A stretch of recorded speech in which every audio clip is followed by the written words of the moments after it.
Back to the story now. eNCA's Hloni Mtimkulu is at the house of Sibusiso Mbatha. The 12-year-old hanged himself last week, allegedly after being bullied for being gay. The department has opted for an independent investigation after initially saying it would look into the matter internally. Let's listen in now to where Hloni Mtimkulu, our eNCA reporter, is with the family. I don't want to make them happy, whereas we are not happy. So I'm not happy and I don't believe in anything. So we have to see what they're going to do now. Yes, that's what I wanted to say.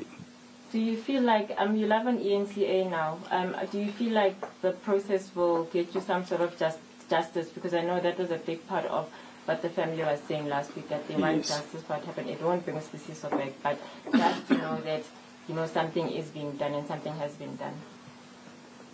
I cannot say I do believe. I will see from them. Yes. But because now they have disappointed us at the beginning, so now I don't know how they're going to do it. So that's what I'm going to say. And then, sorry, I know we asked you this, just in terms of the teacher being removed, and Mrs. Can you see that it's a relief for the family? Yes, for us it's a relief, yes, it's a relief. And what do you hope will happen, will come out of this? I think since you are here as a media, they're going to do their job as they promised.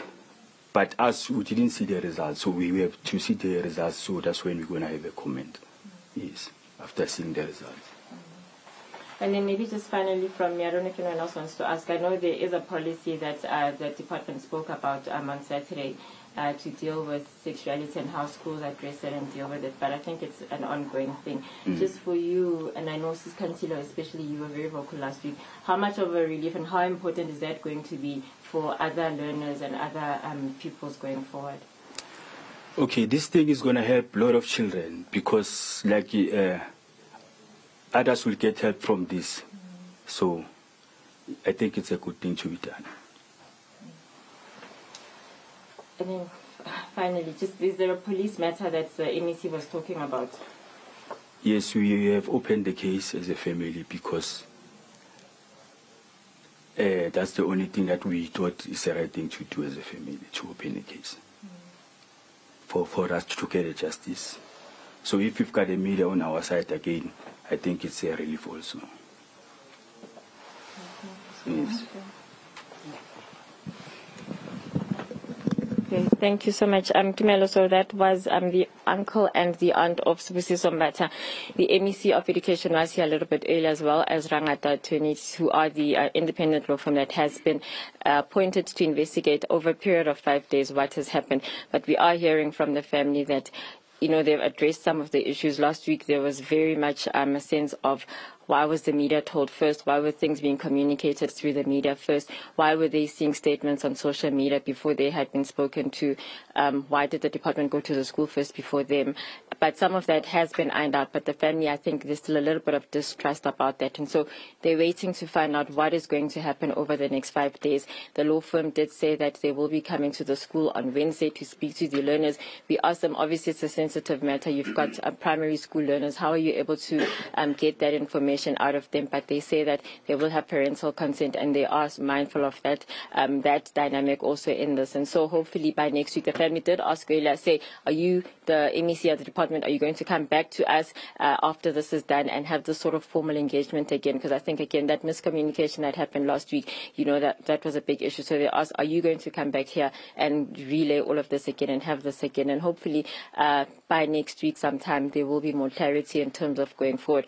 The department, just to say, said that obviously this will not bring Sibusiso back, but they want recommendations for the future to know how do they deal with bullying in schools, how do they address issues around sexual orientation as well in schools, and so to ensure that this possibly doesn't happen again, Tumelo. Yeah, absolutely. And we also heard there, from the MEC Matumechilwane regarding the current status of the teacher who's allegedly being named or at least, fingered as part of those who were bullying Sibusiso. So perhaps remind us, colleague, in terms of what decision was taken regarding the teacher and what exactly, where this places the alleged teacher involved in this matter as well.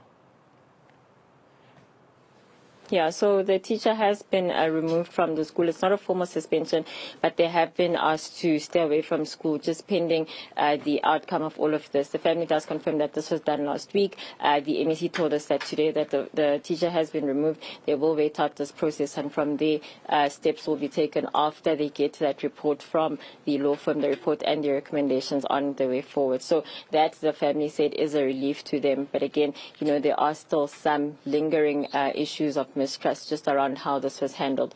Hopefully, when the report comes out, when the recommendations come out, that will help the family to manage, because this possibly should not have happened. And I think the family just feels a big sense of the injustice in terms of, first of all, that it happened, that there was bullying at school. Yeah. That, again, I said this last week, that the mom said, if I had said something earlier, maybe this wouldn't have happened. But at the same time, she didn't want to interfere in school processes and with teachers. So hopefully there will be some sort of justice when all of this process is done. Sure. Such a difficult time for the family, Hloni, understandably so, losing a child and also having to follow through with justice, and knowing how at times it can be prolonged. One can imagine the closure that they need from this process while they try, to also continue mourning for their loved one. We'll leave it there for now. Hloni Mtimkulu following through with this, very heartbreaking story regarding a 12-year-old young pupil, Sbusiso, unfortunately hanged himself after being bullied at a school. He went to Ketlekile Primary School, and of course that process, according to the MEC of Education, Madume Chilwane, is still ongoing in as far as trying to investigate what exactly happened. And we know that Rangata attorneys now being roped in as an independent voice, attorneys, investigators in this regard, given approximately 5 days to get to the bottom of what exactly happened. We'll keep you updated on the story with Hloni Mtimkulu.